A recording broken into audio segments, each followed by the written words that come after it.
sat in a restaurant looking over at a table, and there's a family there, and the kids are all on some iPads, and I'm sat there without any children at this point thinking, that's ridiculous. To those people walking past, they now see the dad on his phone, looking at the phone. I started a game and I cleared the level perfectly because I knew the route through. In fact, there was actually some research that was published about people who've experienced a trauma of some kind. If they play Tetris, it can actually be a calming way to help them work through that particular trauma. But do you know what else models calmness?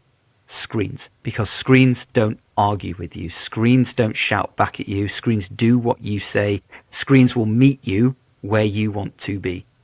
That's the thing, when we say it sounds weird watching someone else play a game, but that's exactly what we do when we watch sport.